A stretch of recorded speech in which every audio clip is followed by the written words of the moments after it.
Hello everyone, I hope आप सब healthy होंगे। मैं हूं आपकी biology educator Shivani ma'am. Welcome back to Magnet Brains, जो आपको प्रोवाइड कराता है किंडरगार्टन टू क्लास 12th, हर क्लास हर सब्जेक्ट की क्वालिटी एजुकेशन, वो भी बिल्कुल फ्री। जी हाँ, आपने सही सुना, मैग्नेट ब्रेन्स प्रोवाइड कराता है अनपेड सब्सक्रिप्शन, चाहे वो सीबीएसई बोर्ड हो, यूपी बोर्ड हो, बिहार बोर्ड हो या एमपी बोर्ड हो। मैग्नेट ब्रेन्स हर क्लास हर सब्जेक्ट के टॉपिक वाइज एक्सप्लेनेशंस प्रोवाइड कराता है और साथ में प्रोवाइड कराता है ढेर सारे प्रैक्टिस क्वेश्चंस। इतना ही नहीं, आप अवेल कर सकते हैं ई नोट्स एनी बुक, जिसकी लिंक डिस्क्रिप्शन बॉक्स में दी है। तो चलते हैं आज की वीडियो की तरफ। आज की वीडियो हमारी class 12th biology unit number 10 that is ecology, और हम इस यूनिट का पहला चैप्टर कवर कर रहे हैं जो कि है ऑर्गेनिजम्स एंड पॉपुलेशन। आपके एनसीईआरटी में चैप्टर नंबर 11 है और आज मैं लेकर आई हूँ इस चैप्टर की एनसीईआरटी सॉल्यूशन। हम थ्योरी पार्ट ऑलरेडी कंप्लीट कर चुके हैं, तो आज मैं लेकर आई हूँ NCERT solution question number 1 to 5। So are you guys ready? जल्दी बताइए। तो जल्दी जल्दी सारे बच्चे अपनी अटेंडेंस लगा दीजिए। अटेंडेंस कैसे लगाना है ये तो आपको बहुत अच्छे तरीके से पता है। कैसे लगाना है? वीडियो को लाइक करना है और ज़्यादा से ज़्यादा शेयर करना है अपने दोस्तों, भाई बहनों और पड़ोसियों को, जिससे वो भी आपके साथ जुड़ सके और अच्छे से पढ़ाई कर सके। तो विदाउट एनी फर्दर डिले हम स्टार्ट करते हैं आज का सेशन, एनसीईआरटी सॉल्यूशन। राइट बेटा? चलिए, तो आज का पहला क्वेश्चन है, list the attributes that populations possess but not individuals. Right बेटा? तो कौन कौन से वो एट्रीब्यूट्स है जो कि पॉपुलेशन में तो होते हैं बट एक इंडिविजुअल के लिए वो फॉलो नहीं कर सकते हम। राइट? चलिए, तो हम देखते हैं भाई। जैसे कि मैं पहले बात करूं पॉपुलेशन की, तो पॉपुलेशन क्या होता है बेटा? पॉपुलेशन का मतलब क्या है? पॉपुलेशन का मतलब है ग्रुप ऑफ इंडिविजुअल्स या living entities. Group of living entities, living या इंडिविजुअल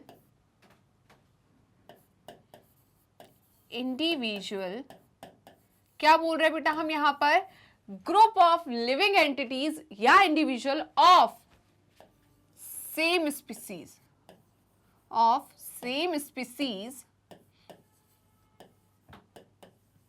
कॉल्ड पॉपुलेशन। राइट बेटा?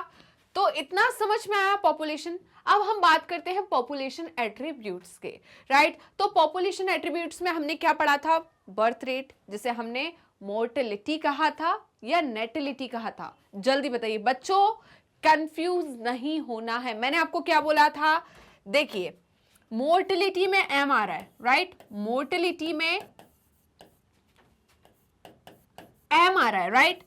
मरना या मौत। राइट? मरना या मौत। तो एम से मोर्टेलिटी, एम से मौत। मौत मतलब डेथ। मौत का मतलब क्या होता है? डेथ। तो ये क्या बताता है? डेथ रेट को। ऐसे बताया था मैंने। राइट? वहीं पर नेटिलिटी, नन्ना सा बच्चा होता है। नन्ना सा क्या होता है? बच्चा। राइट? नेटिलिटी, नन्ना सा क्या होता है? बच्चा। है ना? नन्ना सा क्या होता है? बच्चा। नन्ना सा बच्चा होता है, तो यहां पर ये क्या हो जाएगा? जल्दी बताइए। ये हो जाएगा हमारा बर्थ रेट। ये क्या हो जाएगा? Birth rate. क्लियर है बेटा? चलिए, तो जल्दी से इसका स्क्रीनशॉट ले लीजिए। नन्ना सा क्या होता है? बच्चा। और बच्चा जो है वो किसको बताता है? बर्थ रेट को। किसको बताता है? बर्थ रेट को। चलिए, क्लियर है बेटा? नन्ना सा क्या है? बच्चा है, और बच्चा जो है वो किसको बताएगा? बर्थ रेट को। एम से मोर्टेलिटी, एम से मौत, मौत मतलब डेथ, तो मोर्टेलिटी किसको बताएगा? डेथ रेट को। तो जल्दी से स्क्रीनशॉट ले लीजिए। और इसके बाद हम और किसकी बात करें? सेक्स रेशियो की बात कर सकते हैं हम। किसकी बात कर सकते हैं? Sex ratio. तो देखिए, a group of entities belonging to the same species residing in a specific geographical area at a particular time together functioning as a unit can be termed as population. right बेटा, तो इन्होंने क्या बोला, group of entities belonging to the same species, एक ही species की entities या individual के ग्रुप को हम क्या कहते हैं, पॉपुलेशन कहते हैं। जैसे कि मैं क्या हूं, होमोसेपियन, आप क्या हो, होमोसेपियन, आपके मम्मा पापा क्या है, होमोसेपियन, मेरे मम्मा पापा क्या है, होमोसेपियन, मेरे फ्रेंड्स क्या है, होमोसेपियंस। तो यहाँ पर सारे के सारे सेपियंस है ना, एक ही स्पीसीज है, तो ये एक ही स्पीसीज के जो इंडिविजुअल्स है, एक एक इंडिविजुअल है, इन सब का ग्रुप मिलाकर हम क्या बोलेंगे, पॉपुलेशन। ऐसे पूरे इंडिया की एक पॉपुलेशन है 140 करोड़, या हम बोल दे 150 करोड़, अप्रोक्स आगे का लगाकर 150 करोड़। तो ये 150 करोड़ या सीआर जो है इंडिया की पॉपुलेशन है। इंडिया की पॉपुलेशन मतलब इंडिया में ह्यूमन जो है, ह्यूमन की पॉपुलेशन कितनी है, 140 करोड़। हम इसमें डॉग, कैट, हॉर्स, डोंकी इन सबको इंक्लूड नहीं करेंगे, हम सिर्फ सेपियंस को इंक्लूड करेंगे। किसको, सेपियंस को। हम वर्ल्ड वाइड की बात करें तो वर्ल्ड वाइड हम देखें कि वर्ल्ड में टोटल कितने सेपियंस है, होमोसेपियंस है, उसकी एक पॉपुलेशन हो गई। तो जियोग्राफिकल एरिया, एक पर्टिकुलर जियोग्राफिकल एरिया में एक सेम स्पीसीज के कितने इंडिविजुअल्स हैं, उसके ग्रुप को हम क्या कहेंगे, पॉपुलेशन। राइट बेटा, क्या इतना क्लियर हुआ या नहीं, जल्दी बताइए। अब देखिए, listed below are the attributes that a population exhibits. Right, तो पहला है नेटिलिटी और बर्थ रेट। क्या है पहला, नेटिलिटी, या हम क्या कहें बेटा इसको, बर्थ रेट। तो क्या होता है नेटिलिटी या बर्थ रेट, हमने क्या बोला, it can be given by the ratio. अब देखिए, बर्थ रेट का मतलब क्या है, जैसे कि मैं बोलूं एक साल में कितने बर्थ हुए हैं, मैं बोलूं, चलिए भोपाल में एक साल में कितने बच्चे जो है पैदा हुए, कितने बर्थ हुआ है, चाइल्ड बर्थ कितना हुआ है। मैं या बोलूं कि 1000 पीपल्स है, इन 1000 पीपल में बर्थ रेट क्या है, कितने बच्चे इस साल पैदा हुए हैं, तो वो बर्थ रेट हो जाता है या नेटिलिटी होगा। राइट, तो ये क्या बोल रहा है, it can be given by the ratio of live birth.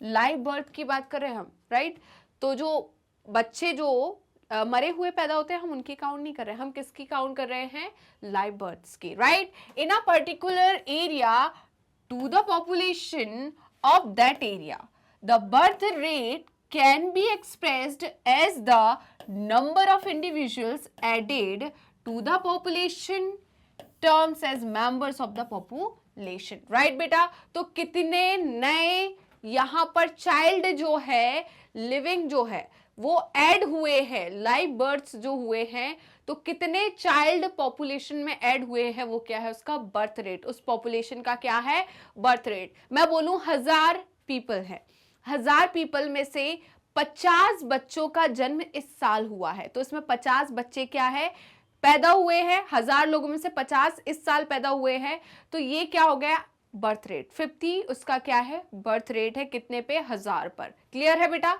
चलिए नेक्स्ट हम बात करेंगे किसकी, मोर्टेलिटी या डेथ रेट की। तो ये क्या है, इट इज द रेशियो, ये क्या है, रेशियो है ऑफ डेथ्स, किसका, कि 1000 लोगों में से कितने लोगों की मौत हुई है। Okay, in a region to the population of a region the death rate can be expressed as a loss of individual in terms of members of the population. right बेटा, चलिए, तो हमने कितने इंडिविजुअल को लॉस कर दिया है एक पॉपुलेशन में, वो उसका क्या होगा, डेथ रेट। राइट बेटा, तो जल्दी से इसका स्क्रीनशॉट ले लीजिए। ओके, क्या क्लियर है, जल्दी बताइए। इसलिए तो आपसे पूछा जाता है ना, आपको बताया जाता है कि इतने लोगों की मौत हुई इस साल, एक्सीडेंटल जो केस थे उसमें से कितने लोगों की मौत हुई है एक साल में, 2 साल में, इंडिया में कितनी मौतें हुई है, इंडिया में कितने एक्सीडेंट्स होते हैं पर डे, वो अप्रॉक्स निकाला जाता है कि साल में कितने होते हैं, पर डे में कितना होता है, बैंगलोर में कितने हुए। ठीक है, हम बात करेंगे कि मध्य प्रदेश के किसी एक शहर में कितने हुए हैं, भोपाल में, इंदौर में। ठीक है, हर एक जगह का एक अलग अलग निकाला जाता है, ठीक है, क्लियर है। तो किस बेसिस पर निकाला जाता है, पॉपुलेशन को देखकर, राइट बेटा। एज डिस्ट्रीब्यूशन की अगर मैं बात करूं, it can be given by the percentage. Age distribution की बात करूं तो हमने एज को तीन, उसमें एज जो है उसको डिवाइड किया। एज डिस्ट्रीब्यूशन में हमने क्या किया है, जो पॉपुलेशन है उसको एक एज ग्रुप में हमने डिवाइड कर दिया। एक प्री रिप्रोडक्टिव फेज बनाया, एक रिप्रोडक्टिव फेज बनाया और एक पोस्ट रिप्रोडक्टिव फेज बनाया, और इससे हम कहते हैं एज पिरामिड। कि भाई प्री रिप्रोडक्टिव फेज में कितने पॉपुलेशन के कितने लोग, जैसे कि मैं बोलूं 1000 लोग हैं, तो 1000 लोग में से कितने लोग प्री रिप्रोडक्टिव फेज में हैं, मतलब अभी फर्टाइल नहीं है, अभी वो क्या प्यूबर्टी में नहीं आए आपके, तो वो प्री रिप्रोडक्टिव फेज में जाएंगे। कितने लोग रिप्रोडक्टिव फेज में है, मतलब कपल्ड जो है, कपल लोग है, राइट। और कितने लोग जो है वो बुजुर्ग लोग हैं, वो पोस्ट रिप्रोडक्टिव फेज में चले जाएंगे। तो इसे हम कहते हैं एज पिरामिड, राइट। तो इनका कहना it can be given by the percentage of individual of various ages in a given population. A population consists of individual at any given time who are present in different age groups. Typically, an age pyramid can be used to depict the age distribution pattern. Right बेटा? तो जल्दी से बिना किसी देरी के इसका screenshot ले लीजिए। क्या आपने इसका स्क्रीनशॉट ले लिया है, बताइए। यहां तक कोई दिक्कत है, कोई परेशानी? अब नेक्स्ट है सेक्स रेशियो। अगर मैं सेक्स रेशियो की बात करूं तो सेक्स रेशियो क्या है, इट इज द काउंट। जैसे कि मैं बोलूं 1000 लोग हैं, 1000 लोग में से कितने मेल है कितने फीमेल है, ये क्या बताता है, सेक्स रेशियो को। मैंने बोला 1000 लोगों में से 550 फीमेल है और 450 मेल है, तो ये क्या बताता है, उस पॉपुलेशन का सेक्स रेशियो बताता है। क्या बताता है, सेक्स रेशियो, राइट बेटा। परसेंटेज आप निकाल लोगे, कैसे निकालोगे, जितना भी है डिवाइडेड बाय 1000 into 100, आपका क्या निकल जाएगा, परसेंटेज। जैसे कि मैं बात करूं, अगर मैंने बोला कि पॉपुलेशन कितने लोगों की है, पॉपुलेशन जो है वो है 1000 लोगों की, राइट। कितने हैं, 1000 इंडिविजुअल्स है। ओके बेटा। अब मैंने बोला कि इसमें फीमेल्स कितनी है, 550, मेल्स कितने हैं, 450, राइट। तो आपको परसेंटेज निकालना है मेल और फीमेल का, तो कैसे निकालेंगे, percentage of female in population. कैसे निकालोगे, जल्दी बताइए, कैसे निकालोगे। यहां पर आपको क्या करना है बेटा, कितनी है फीमेल, 550, कितने में से, 1000 में से, परसेंटेज निकालना है, इनटू 1000 कर लीजिए, ठीक है। तो कितनी, 55% आपकी क्या हो गई, फीमेल का यहां पर परसेंटेज हो गया। वहीं पर मेल का कितना होगा, बताइए, जल्दी बताइए, मेल परसेंट क्या होगा, percentage of males in population. कैसे निकालना है आपको, जल्दी बताइए। आप क्या करोगे, 450 डिवाइडेड बाय 1000 इंटू 100, तो यहां पर कितना आ गया, 45%। तो इस पॉपुलेशन में, पॉपुलेशन का रेशियो क्या आ गया, 55% तो फीमेल है और 45% तो मेल है। 55 प्लस 45 100% हो गया, राइट। तो ऐसे आप निकाल सकते हो क्या, सेक्स रेशियो। नेक्स्ट क्या है बेटा, नेक्स्ट क्या है, पॉपुलेशन डेंसिटी। ये मैंने मतलब ऐसे करते नहीं, इसको अपन नॉर्मली मैंने बता दिया है ना, कि कैसे निकालना है, आपको समझ में आ गया। यहां पर जैसे 1000 इंडिविजुअल्स दिए थे तो उसका हमने निकाल लिया। अब देखिए, पॉपुलेशन डेंसिटी की मैं बात करूं तो एक पर्टिकुलर एरिया पे, एक पर्टिकुलर टाइम में कितने यहां पर इंडिविजुअल्स प्रेजेंट है, वो उसकी पॉपुलेशन डेंसिटी को बताता है। और पॉपुलेशन डेंसिटी को हम डिनोट करते हैं किससे बेटा, एन से। किससे डिनोट करते हैं, एन से। पहले आप इसका स्क्रीनशॉट ले लीजिए तो मैं आगे कंटिन्यू कर पाऊं। जल्दी स्क्रीनशॉट लीजिए बेटा। क्या आपने स्क्रीनशॉट ले लिया है? कोई दिक्कत, कोई परेशानी? चलिए, तो मैं बात कर रही हूं किसकी? पॉपुलेशन डेंसिटी की। किसकी बात कर रही हूं? पॉपुलेशन डेंसिटी की। तो ये क्या बोल रहा है बेटा? It is given by the number of individuals in a population per unit at a particular time, right? तो इन्होंने बोला कि number of individual per unit at a particular time जो है वो क्या हो जाएगा? बताइए, वहां की पॉपुलेशन, राइट बेटा? चलिए, तो स्क्रीनशॉट ले लीजिए। यहां तक कोई दिक्कत है, कोई परेशानी? जल्दी बताइए। तो बेटा इसी बात पे जल्दी जल्दी फटाफट सेशन को लाइक एंड शेयर कर दीजिए और चैनल को सब्सक्राइब करना बिल्कुल मत भूलिएगा। अब देखिए, इनका कहना है if a population is growing exponentially, right? जो पॉपुलेशन है वो एक्सपोनेंशियल ग्रो कर रही है। तो एक्सपोनेंशियल ग्रोथ कब देखने को मिलती है पॉपुलेशन में? जब रिसोर्सेज क्या होते हैं? Unlimited, right? अगर रिसोर्सेज लिमिटेड है तो कौन सी ग्रोथ देखने को मिलती है? Logistic growth. वहीं पर रिसोर्सेज अनलिमिटेड हो तो पॉपुलेशन में कैसी ग्रोथ देखने को मिलती है? Exponential growth, right? मैंने इसका आपको एक्सप्रेशन लिखवाया था, इक्वेशन लिखवाया था कि नहीं? मैंने एक्सपोनेंशियल का इक्वेशन क्या लिखवाया था? इंटीग्रल फॉर्म क्या लिखवाया था? कि N T equals to N naught E की पावर आर टी। क्या यही लिखवाया था? जल्दी बताइए।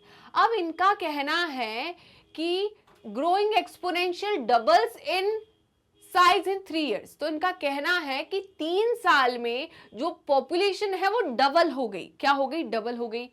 What is the intrinsic rate of increase? Intrinsic rate of increase का मतलब है R। तो R को अपन को फाइंड करना है ऑफ द पॉपुलेशन। तो हमें यहां पर क्या दिया गया बेटा? NT दिया गया है। NT कितना है? जल्दी बताइए। NT है, जैसे कि मैं N नॉट को X मान लूं तो NT कितना है? बताइए। NT क्या है? 2X है। NT क्या है? 2X है। तो N नॉट क्या हो जाएगा? X। क्यों बेटा? क्योंकि इन्होंने बोला ना कि 3 साल में पॉपुलेशन डबल हुई है। तो मैं N नॉट जो इनिशियल पॉपुलेशन उसको X मान लूं तो NT मतलब 3 साल में पॉपुलेशन डबल हो गई, 2X हो गई, राइट? वहीं पर E क्या होता है? Base of natural logarithm, right? Natural base of logarithm हो गया। E क्या होता है? Intrinsic rate of the increase, right? तो हमें यहां पर क्या निकालना है? R को फाइंड करना है। T दिया हुआ है हमें कितना? 3 years। T हमें दिया हुआ है।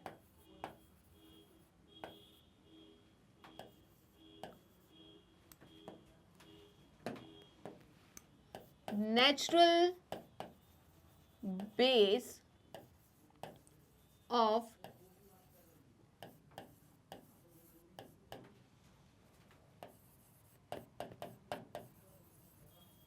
Logarithm, right? तो हमें फाइंड क्या करना? R मतलब इंट्रिंसिक रेट ऑफ इंक्रीज हमें फाइंड करना है। कर लेंगे। तो हमने क्या बोला? एक्सपोनेंशियल ग्रोथ कब देखने को मिलती है? अनलिमिटेड रिसोर्सेज जब हो, राइट? तो देखिए, इनका कहना है if an adequate quantity, adequate मतलब sufficient, of food resources is available to individuals in a population, it grows exponentially. अगर बेटा यहां पर पॉपुलेशन में इंडिविजुअल्स को एडिक्वेट क्वांटिटी में फूड मिले, रिसोर्सेस मिले, तो जो पॉपुलेशन है वो कैसे ग्रो करेगी? एक्सपोनेंशियल ग्रो करेगी। खाएगी और रिप्रोड्यूस करेगी, खाएगी और रिप्रोड्यूस करेगी। ये 2 काम बचे, खाना और रिप्रोड्यूस करना, राइट? ये 2 काम बचे हुए, ठीक है? The integral form of exponential growth equation can be used to estimate the exponential growth which is as follows, right बेटा? तो जल्दी से इसका स्क्रीनशॉट लीजिए। क्या आपने स्क्रीनशॉट ले लिया? जल्दी बताइए। स्क्रीनशॉट ले लिया? आगे देखिए क्या बोल रहे हैं, जल्दी देखिए क्या बोल रहे हैं। तो देखिए बेटा, क्या वही चीज बोली उन्होंने? वही इक्वेशन लिखा, NT equals to N naught E की पावर RT, ठीक है? वेयर NT जो है वो क्या है? पॉपुलेशन डेंसिटी एट, मैंने बोला था पॉपुलेशन डेंसिटी को हम डिनोट करते हैं N से। T का मतलब क्या है? Population density after time T। Time T पर पॉपुलेशन डेंसिटी क्या है? N नॉट का मतलब क्या है? Population density at starting, at time 0। Time 0 पर पॉपुलेशन डेंसिटी क्या है? ये बोल रहे हैं, राइट? NT का मतलब क्या है? Population density after time T और पॉपुलेशन डेंसिटी एट टाइम 0। ई क्या होता है? Base of natural logarithm, right? क्या होता है? Base of natural logarithm. आप बहुत पढ़ते आ रहे हो, पढ़ रहे हो कि नहीं? फिजिक्स में भी पढ़ रहे हो, केमिस्ट्री में भी पढ़ रहे हो और मैथ्स में भी पढ़ते हैं। तो यहाँ पर ई क्या होता है? Base of natural logarithm. क्या होता है? Base of natural logarithm. मैं आपको पहले पीछे लिखवा चुकी हूँ ना, देखिए पीछे लिखवा चुकी हूँ, एक मिनट, यहां मैंने सारा लिखवा दिया था, देखिए। हाँ, तो यहां हम ऑलरेडी लिख चुके हैं बेस ऑफ नेचुरल लॉगरिथम। एक मिनट, हाँ ये क्या हो गया? यहां थोड़ा सा देखो, सुधारो। Base of natural logarithm, base of natural logarithm, ये हमारा हो गया। और मैंने आपको पहले भी बता चुकी हूं, ठीक है, कि ई का वैल्यू क्या होती है बेटा? ई की वैल्यू होती है 2.718, तो हम लेकर चलते हैं 2.71। ठीक है, क्लियर है बेटा? ये आपको क्लियर हुआ या नहीं? तो हमने क्या देखा कि यहां पर एन टी क्या होता है? Population density at time T. N naught क्या होता है? Population density at time 0। वहीं पर ई क्या होता है? बेस ऑफ नेचुरल लॉगरिथम, जिसकी वैल्यू होती है 2.71828, राइट? वहीं पर हम आर को क्या बोलते हैं? Intrinsic rate of increase, right? Next है, यहां पर हमें क्या निकालना है? हमें निकालना है आर, यही आर निकालना है। तो देखिए, लेट द करेंट पॉपुलेशन, हमने करेंट पॉपुलेशन को क्या मान लिया है? जल्दी बताइए। करेंट पॉपुलेशन डेंसिटी जो है उसे एक्स मान लिया, मतलब एन नॉट को हमने क्या ले लिया? एक्स। और 3 साल बाद जब हमने पॉपुलेशन डेंसिटी देखी तो क्या हो जाएगी? 2x हो जाएगी। तो देखिए भाई, ये क्या बोल रहे हैं? हमने क्या देखा था कि इनिशियल पॉपुलेशन थी एन नॉट मतलब हमने उसे x ले लिया क्योंकि कुछ दिया नहीं था, तो सपोज x, राइट? तो 3 साल बाद पॉपुलेशन डबल हो गई, मतलब कितनी हो गई? 2x हो गई। तो देखिए, द पॉपुलेशन डेंसिटी जिसे हम n से डिनोट करते हैं आफ्टर 3 इयर्स, कितने? 3 साल बाद कितनी होगी? विल बी 2x, राइट बेटा? And the t given is 3 years. t हमें कितना दिया? 3x, right? मतलब 3 इयर्स। तो हमें क्या करना है? हमारे पास फॉर्मूला है एन नॉट या N T equals to N naught E की पावर आर टी, राइट बेटा? यही है हमें निकालना। क्या है? आर निकालना है। टी कौन सा टाइम है? वो टाइम, मतलब 3 साल बाद पॉपुलेशन कितनी होगी? 2x हो रही है। कितनी हो रही है? डबल हो रही है, मतलब कितनी हो रही है? 2x, या हम क्या बोले? 2x। और यहां पर n नॉट कितना है? x, ठीक है? ये क्या है? e की पावर आर टी। इतना समझ में आ गया? अब क्या मैं x को x से कट कर दूं, क्योंकि मल्टीप्लाई है ये, तो क्लियर है? x को x से हम कट कर दे रहे हैं, हटा दे रहे हैं। तो 2 इक्वल्स टू कितना हो रहा? e की पावर आर टी, ये हो गया। ठीक है, हमने क्या लिया है यहां पर? देखिए, x कुछ भी हो सकता है, इसलिए मैंने उसे कट कर दिया। जैसे कि मैं बोलूं 2 इंटू 5, तो यहां पर x 5 होगा, इसलिए मैं कट कर रही हूं। ये मत बोला मैम आपने कैसे कट कर दिया। यहां पर 2x अगर मैं 10 ले लूं तो यहां पर भी तो x 10 होगा, तो ये 10 से 10 कट नहीं कर सकती क्या? मैं कट सकती हूं, राइट? इसलिए मैंने कट कर दिया। ओके, अब देखिए, हमें लेना है लॉग। तो हमने क्या ले लिया? लॉग बेस 10 कितना हो जाएगा? 2। लॉग बेस 10 2 इक्वल्स टू, हमें पता है कि जो भी ऊपर है वो आगे आ जाता है, मतलब आर टी लॉग बेस 10 ई, राइट? लॉग बेस 10 ई, ये हो गया। t की वैल्यू कितनी है? 3 है, तो हम यहीं पर t की वैल्यू 3 रख देते हैं, राइट? यहां पर हमने t की वैल्यू कितनी रख दी? 3 रख दी, तो ये 3r हो गया, राइट? तो यहां पर भी कितना होगा? 3r। कितना हो गया? 3r। तो यहां पर भी कितना होगा? 3r। कितना हो गया? 3r। अब हमें निकालना क्या है? r निकालना है। तो r निकालना है तो हमें क्या करना पड़ेगा? r equals to log base 10 2 divided by 3 into log base 10 e, right? ये हमें फाइंड करना है। और आपको पता है लॉग बेस 10 जो है log base 10 2 की वैल्यू कितनी होती है 0.301, राइट। तो हमें यहां पर निकाल लेंगे कि r इक्वल्स टू कितना होगा 0.301 होगा, राइट, डिवाइडेड बाय कितना है 3।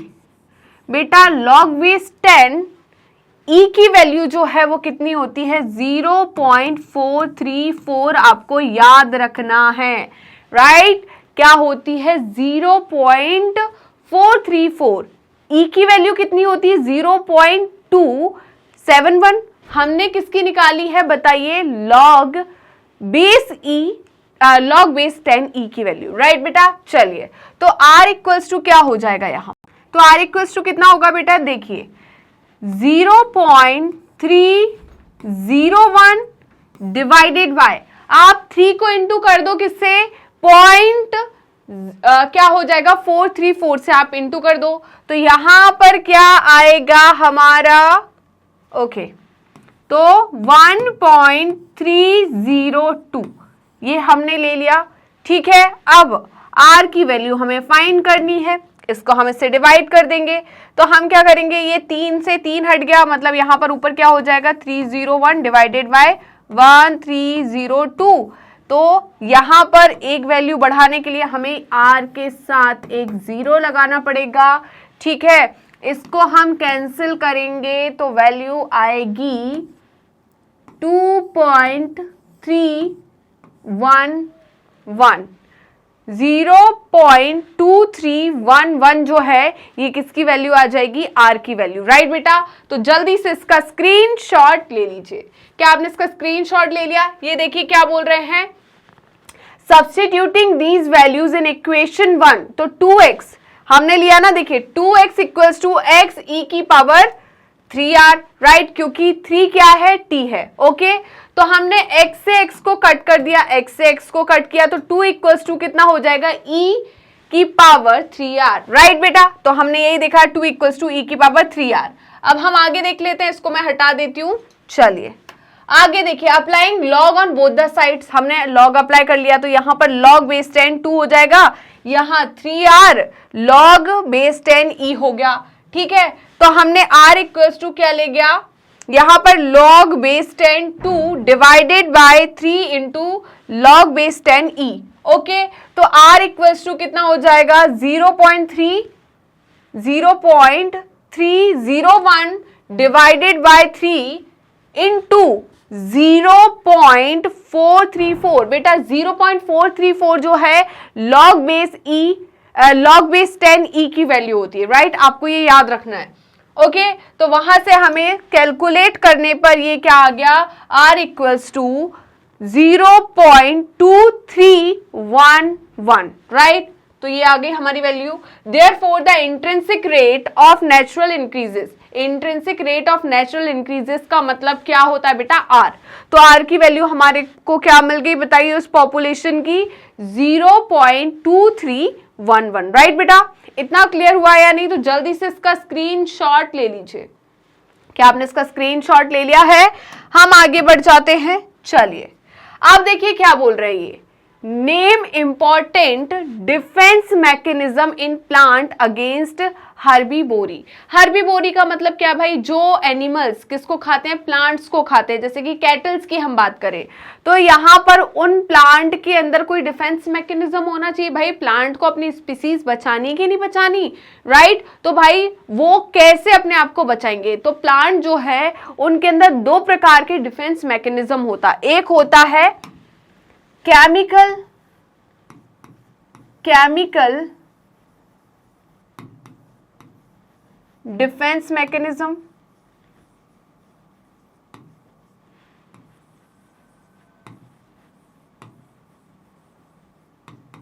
और दूसरा होता है मॉर्फोलॉजिकल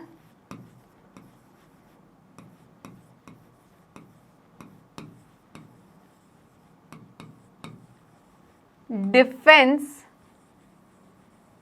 मैकेनिज्म, राइट। ये 2 प्रकार के मैकेनिज्म होते हैं, ओके। ये क्या है, 2 प्रकार के मैकेनिज्म है।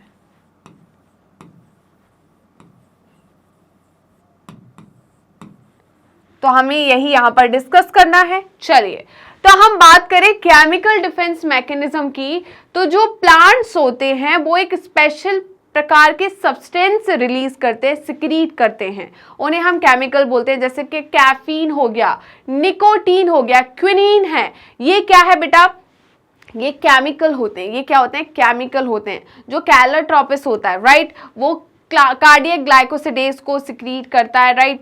तो ये कुछ ऐसे केमिकल्स हैं जो कि प्लांट सिक्रीट करता है अपने आप को डिफेंड करने के लिए हर्बीवोर्स से, राइट। वहीं पर मॉर्फोलॉजी की हम बात करें तो प्लांट जो है वो अपने आप को चेंज कर लेते हैं, मतलब अपने जो सरफेस है, स्टेम जो है, उस पर क्या लेकर आ जाते हैं, थॉर्न्स, राइट। थॉर्न्स आएंगे तो भाई जो भी खाएगा, जैसे कि हम ओपनशिया कैक्टस में देख लें, तो क्या कैक्टस को एक एनिमल खाएगा, नहीं खाएगा, क्योंकि उसमें कांटे होते हैं, गड़ जाएंगे, राइट।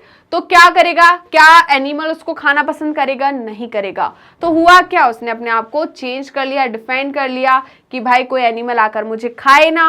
क्लियर है, तो यही सब चीजें हम यहाँ पर पढ़ेंगे। ओके, चलिए, तो हम बात करने वाले हैं किसकी, a state of feeding, right. क्या बोला इन्होंने, a state of feeding,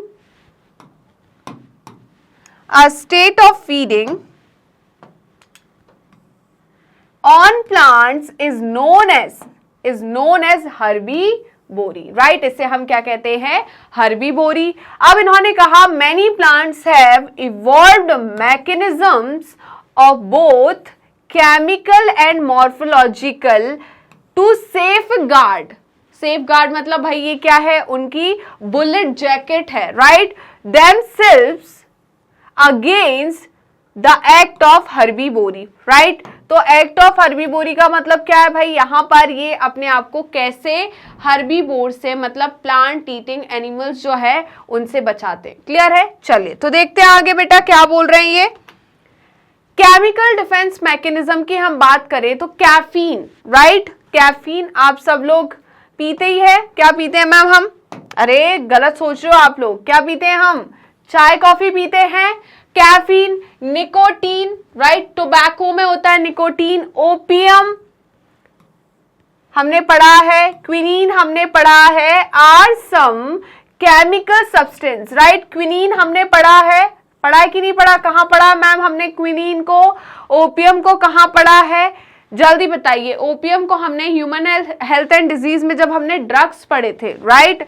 quinine वहां पर भी पढ़ा था कैंसर के टाइम पर, और हमने कहां पर पढ़ा था, बायोमोलिक्यूल 11th क्लास में, right. That are produced in plants in response as a part of their defence mechanism, right बेटा।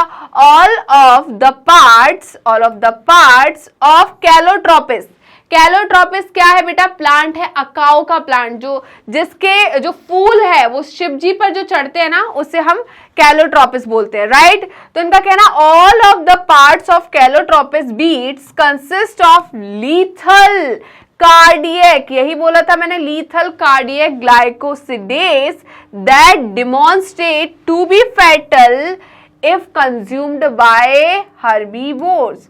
बेटा अगर हर्बीवोर इस कैलोट्रोपिस को खाता है तो इसके अंदर क्या प्रेजेंट होता है बताइए, कार्डियक ग्लाइकोसिडेज, जो कि क्या है, उस हर्बीवोर के लिए क्या है, फैटल है, उसकी मौत हो सकती है इसको खाने से, क्योंकि इसमें जहर है, पॉइजन है।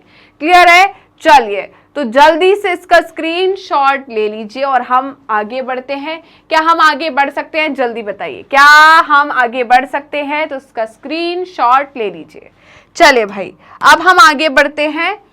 तो नेक्स्ट क्या है, मॉर्फोलॉजिकल डिफेंस मैकेनिज्म। तो मॉर्फोलॉजिकल डिफेंस मैकेनिज्म की बात करें तो हमने ओपनशिया पढ़ा है और कैक्टस, राइट। ओपनशिया और cactus leaves are altered, right. हमने मॉर्फोलॉजी में पढ़ा था क्लास 11th में कि क्या होता है भाई, जो कैक्टस या ओपनशिया है ये अपनी लीफ को स्पाइन्स के फॉर्म में कन्वर्ट कर लेते हैं टू रिड्यूस सरफेस एरिया, है ना, क्यों भाई, कि वाटर का लॉस ना हो। और इसका दूसरा काम क्या है, ये डिफेंस करता है कि इसको, प्लांट को, कैसे भाई, कि कोई हर्बीवोर आकर खाए ना, right. Are altered into thorns, right. तो इनकी लीफ जो है वो ऑल्टर हो जाती है, मॉडिफाई हो जाती है थॉर्न्स में, और हम क्या कह सकते हैं, शार्प स्पाइन्स में, to prevent herbivores from feeding on them, to prevent herbivores on feeding them, margins of leaf, हम किसकी बात करते हैं, margins of leaves in some plants, किसकी बात कर रहे हैं, in some plants are spiny, कैसे होते हैं, कुछ लीफ के जो मार्जिन्स होते हैं वो स्पाइनी होते हैं, having sharp edges, preventing herbivores from feeding on them, right बेटा। तो जल्दी से इसका स्क्रीनशॉट ले लीजिए और हम आगे बढ़ते हैं, राइट बेटा। चलिए आगे बढ़ सकते हैं क्या। अब देखिए, शार्प थॉर्न्स विथ लीव्स, क्या बोला इन्होंने, sharp thorns with leaves are found in acacia to prevent herbivores from feeding on them, clear है बेटा। चलिए तो जल्दी से इसका स्क्रीनशॉट ले लीजिए तो हम आगे बढ़ जाएं, राइट बेटा। चलिए तो आगे बढ़ते हैं, उससे पहले सारे बच्चे सेशन को लाइक एंड शेयर कर दीजिए, राइट बेटा। अब नेक्स्ट हमारा क्वेश्चन है क्वेश्चन नंबर 4। क्वेश्चन नंबर 4 क्या बोल रहा है, an orchid plant is growing on the branch of mango tree. इससे आपको समझ में आ गया होगा ये किस प्रकार का इंटरेक्शन है, जल्दी बताइए। इंटर स्पेसिफिक इंटरेक्शन ये किस प्रकार का है, जल्दी बताइए। How do you describe this interaction between orchid and the mango tree. तो मैंने आपको पढ़ाया था, मैंने क्या बोला था बेटा, कि जो ऑर्किड है वो मैंगो ट्री पर ग्रो करता है, वहां पर उगता है। अब इसका मतलब क्या है बेटा, ये किस प्रकार का इंटरेक्शन है, कमेंसिलिज्म। क्या हो जाएगा ये, जल्दी बताइए, कमेंसिलिज्म। इसमें क्या होता है मैम, इसमें क्या होता है बेटा, कमेंसिलिज्म में क्या होता है, जो दो स्पीसीज होती है, जैसे कि मैंने बोला स्पीसीज 1 और स्पीसीज 2, राइट। तो हमने स्पीसीज 1 को क्या लेकर चले हैं, जल्दी बताइए, स्पीसीज ए और स्पीसीज बी है, राइट बेटा। तो स्पीसीज ए जो है, स्पीसीज ए जो है ये क्या, जैसे कि मैं बात करूं ये ऑर्किड है, और स्पीसीज बी जो है वो मैंगो ट्री है।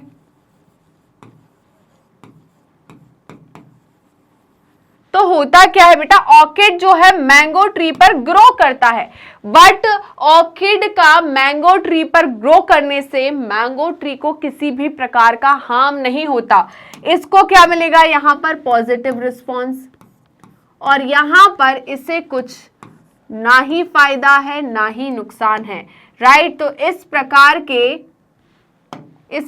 के इंटरेक्शन को हम कहते हैं कमेंसिलिज्म।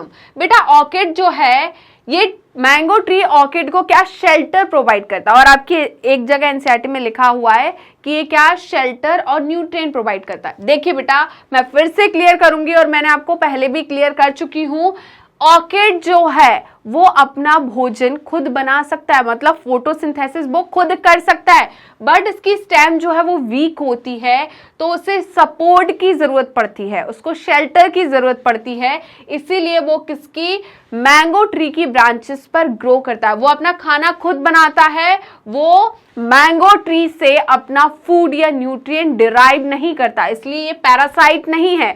अगर ये डिराइव करता न्यूट्रिएंट्स को यहां से, तो फिर तो ये पैरासिटिज्म कहला जाता, राइट। क्या कहलाता, पैरासिटिज्म, बट ये पैरासिटिज्म तो नहीं है। जैसे कि हमने इग्रेट और बफेलो देखा था, राइट। तो इग्रेट जो है बफेलो के ऊपर बैठा रहता है, तो बफेलो इसको शेल्टर प्रोवाइड कर रही है, बट क्या इग्रेट जो है वो इग्रेट क्या बफेलो को किसी प्रकार का नुकसान पहुंचा रहा है, नहीं। क्या इग्रेट जो है बफेलो को नुकसान पहुंचा रहा है, क्या उससे कोई फूड ले रहा है, नहीं। बफेलो या कैटल क्या करती है, वहां पर ग्रेजिंग करती है, चारा जो है उसे खाती है, घास को खाती है, तो वहां पर जो कीड़े मकोड़े हैं, जो इंसेक्ट्स हैं, जो ग्रास हॉपर है, वो इजीली विजिबल हो जाते हैं इनको, तो ये उसको उठा के खा लेते हैं, राइट बेटा, क्लियर है। तो इस प्रकार के इंटरेक्शन को हम कमेंसिलिज्म कहते हैं। हमने सी एनीमोन और क्लॉनफिश का एग्जाम्पल भी देखा था, तो जल्दी से इसका स्क्रीनशॉट ले लीजिए। क्या आपने इसका स्क्रीनशॉट ले लिया? जल्दी बताइए। तो हम एक बार थ्योरी पार्ट देख लेते हैं। इन्होंने क्या कहा, एन एपीफाइट्स और एयर प्लांट्स, राइट, एपीफाइट्स या एयर प्लांट्स, जिसे हम ऑर्किड का नाम दे रहे हैं, ठीक है। तो एपीफाइट्स या air plant is an entity growing on other plant, right. तो ये एयर प्लांट्स या एपीफाइट्स क्या होते हैं, ये किसी दूसरे प्लांट पर ग्रो करते हैं, राइट बेटा। An orchid growing on the branches of mango, right. तो यहां पर जो ऑर्किड है ये मैंगो ट्री की ब्रांचेस पर ग्रो करता है। Is an epiphyte, such plant derive their nutrition and moisture from air, right.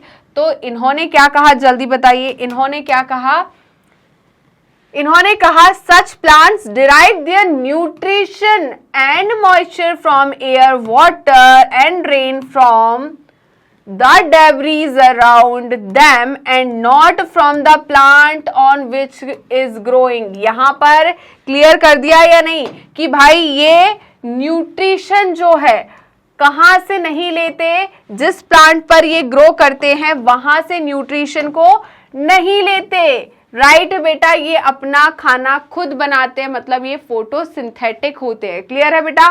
तो जल्दी से इसका स्क्रीनशॉट ले लीजिए। क्या आपने इसका स्क्रीनशॉट ले लिया? बताइए।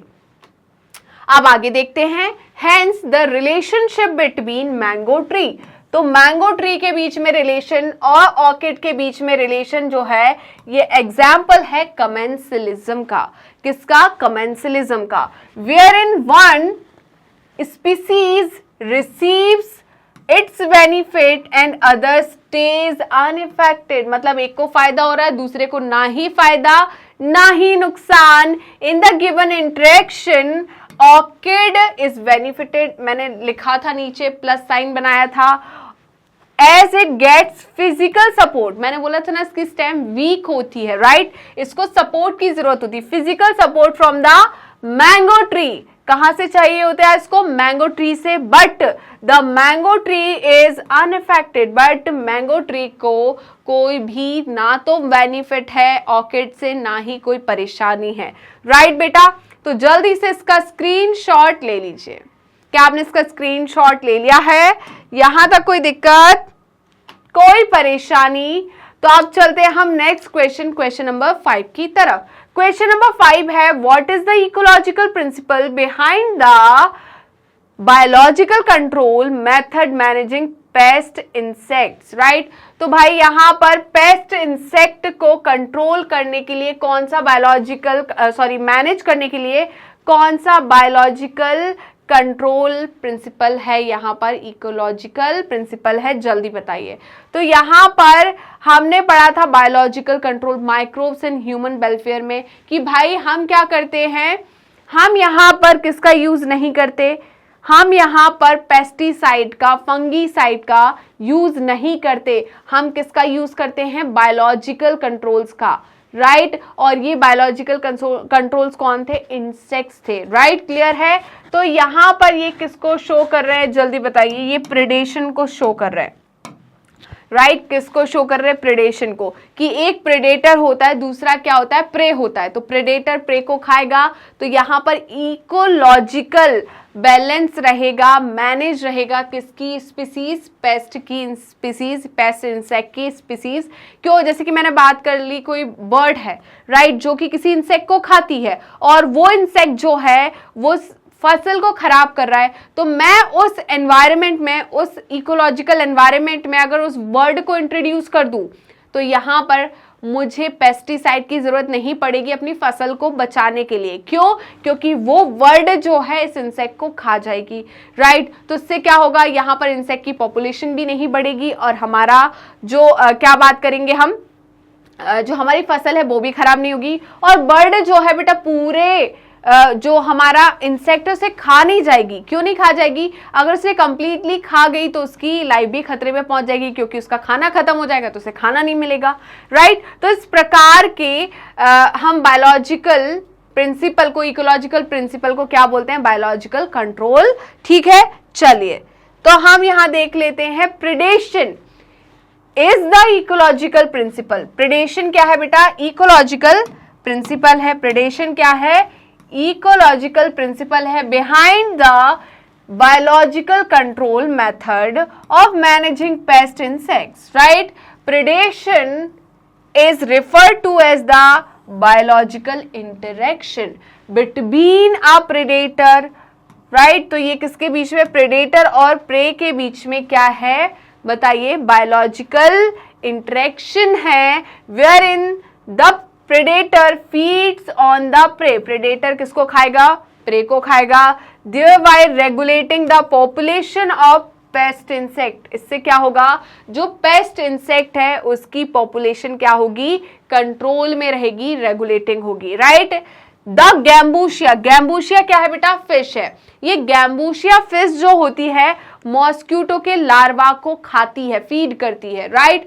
तो भाई क्या किया जाता है, जो पॉन्ड्स है उनमें भाई पानी होगा, पानी होगा तो वहां पर मच्छर ग्रो करेंगे, क्योंकि मच्छर के जो मॉस्क्यूटो के लार्वा होते हैं वो पानी में ग्रो करते हैं, राइट। तो ये पानी में वाटर बॉडीज में ग्रो करेंगे। अब हम उस वाटर बॉडी में अगर गैम्बूशिया फिश को इंट्रोड्यूस कर दे तो वो गैम्बूशिया फिश जो है उन सारे मॉस्क्यूटो के लार्वा को खा जाएगी, फीड कर जाएगी। तो मॉस्क्यूटो जो है अपने एडल्ट फॉर्म में कैसे आएगा, लार्वा से, राइट। तो मॉस्क्यूटो की पॉपुलेशन को हम ऐसे कंट्रोल कर सकते हैं, right. The gambusia fish checks the mosquito larva in water body, right. तो ये ज्यादा क्या नहीं होने देते बताइए, मॉस्क्यूटो की पॉपुलेशन को बढ़ने नहीं देते। क्यों, क्योंकि ये गैम्बूशिया फिश जो है मॉस्क्यूटो के लार्वा को फीड करती है, राइट। क्लियर है। तो जल्दी से इसका स्क्रीनशॉट ले लीजिए। क्या आपने इसका स्क्रीनशॉट ले लिया है, यहां तक कोई दिक्कत है, कोई परेशानी, जल्दी बताइए। तो हम आगे बढ़ जाएं। तो यहीं पर हम इस सेशन को समाप्त करते हैं। आई होप आज का सेशन आपको अच्छा लगा होगा। तो वीडियो अच्छी लगी तो लाइक कीजिए, शेयर कीजिए एंड सब्सक्राइब कीजिए एंड चैनल को, बेल आइकन को क्लिक करना बिल्कुल मत भूलिएगा, राइट। नेक्स्ट आप हमें फॉलो कर सकते हैं हमारे पेज पर। तो पेज को फॉलो करने के लिए सिंपली आपको गूगल या क्रोम पर जाना है एंड वहां टाइप करना है मैग्नेट ब्रेन्स। जैसे ही आप मैग्नेट ब्रेन्स टाइप करोगे तो आपको इस टाइप का एक पेज ओपन होगा। इस पेज में किंडरगार्टन टू क्लास 12 क्लास तक की कंप्लीट कोर्स की प्लेलिस्ट अवेलेबल है। Specially 11th and 12th class के लिए यहाँ पर आपको स्ट्रीम वाइज प्लेलिस्ट अवेलेबल होने वाली है, जैसे कि science stream, commerce stream and humanity stream.